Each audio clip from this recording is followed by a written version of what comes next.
दोस्तों, आज मैं आपको एक ऐसी लव हॉरर कहानी सुनाने जा रहा हूँ जो जापान के क्योटो शहर के एक पुराने टेम्पल से जुड़ी हुई है। कहते हैं ये कहानी 12 मार्च 2005 की है, जब एक दूल्हा अपनी दुल्हन के लिए इतना पागल था कि उसने मौत के बाद भी उसे अपने पास लाने का वादा कर लिया था। क्योटो के एक छोटे से इलाके में रहता था हिरोशी, एक पेंटर, एक ऐसा लड़का जिसका दिल तस्वीरों में धड़कता था। रोज सुबह वो एक टेंपल के पास जाता जहाँ एक लड़की फूल चढ़ाने आती थी। उसका नाम था एको। एको एक स्कूल टीचर थी, सिंपल, सीधी और मासूम। उसकी आंखों में हमेशा नीचे होती, हाथ में एक सफ़ेद दुपट्टा। हिरोशी उसे देखकर खामोशी से मुस्कुरा देता और धीरे धीरे दोनों की नज़रें मिलने लगी। एक दिन एको एक हिरोशी की पेंटिंग देखी। वो उसका चेहरा बना रहा था। एको बोली, तुम्हें कैसे पता चला मैं आज यही फूल पहनूंगी? हिरोशी मुस्कुरा कर बोला, तुम मेरे रंगों की राज बन चुकी हो। उस दिन से उन दोनों का सफ़र शुरू हुआ, मंदिर की सीढ़ियों से लेकर सपनों तक। एक शाम एको ने कहा, अगले साल 12 मार्च को हम शादी करेंगे।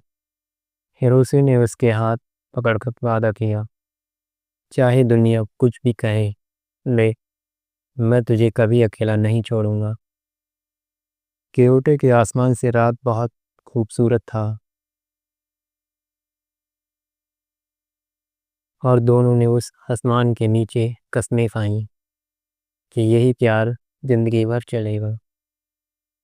लेकिन किस्मत ने कुछ और लिखा था। शादी से एक दिन पहले एको अपनी शादी के शॉपिंग के लिए निकली थी। रोड पर तेज बारिश हो रही थी। एक ट्रक ने उसे टक्कर मार दी और वो वहीं मंदिर के सामने गिर गई। एको ने अपनी आखिरी सांस लेते हुए कहा, मैं लौट कर आऊंगी हिरोशी, मैं लौट कर आऊंगी। उसके हाथ से सफ़ेद दुपट्टा उड़ा और वो मंदिर के घंटे पर अटक गया। 12 मार्च की रात वो शादी की रात थी। मंदिर में सब चुप था, हवा भी रुक गई थी। हिरोशी ने सफ़ेद किमयानो पहना, एक दिया जलाया और एको की फोटो के सामने बोला, मैं वादा निभाने आया हूँ, तू भी आ जा। तभी मंदिर के अंदर से एक हल्की सी घंटी बजी और हवा ठंडी हो गई। दिए का फ्लेम हिलने लगा और एको का सफ़ेद दुपट्टा हवा में उड़ता हुआ आया।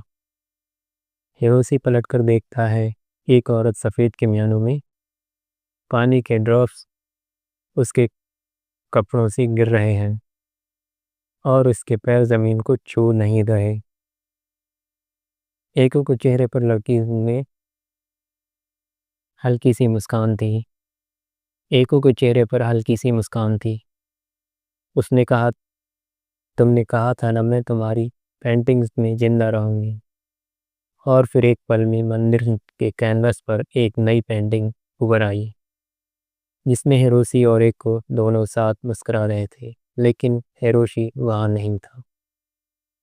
लोगों ने सुबह देखा, मंदिर खुला था, दिया बुझ गया था और उस पेंटिंग से एक हल्की सी परफ्यूम की खुशबू आ रही थी। क्योटो के लोग कहते हैं हर साल 12 मार्च की रात मंदिर के पास एक औरत सफ़ेद किमयानो में आती है। वो एक रेड रोज़ मंदिर के फूलों के बीच रख कर चली जाती है और सुबह पेंटिंग के चेहरे पर थोड़ा और रंग आ जाता है, जैसे उसकी आत्मा अब भी उस रंगों में जीती हो। कई लोग कहते हैं अगर आप उस मंदिर के पास रात 12 बजे जाएंगे तो फ्लूट की आवाज़ सुनाई देती है। वो एको की आत्मा है जो अपने दूल्हे को याद करती है। दोस्तों, ये थी घोस्ट ब्रिज की क्योटो की कहानी। एक ऐसी कहानी जहाँ प्यार मौत से भी ज़्यादा ताकतवर था और आज भी वो मंदिर प्यार की वफादारी का सबूत है। प्यार अगर सच्चा हो तो अमर होता है, प्यार अगर अधूरा रहे तो वो आत्मा बनकर लौटता है।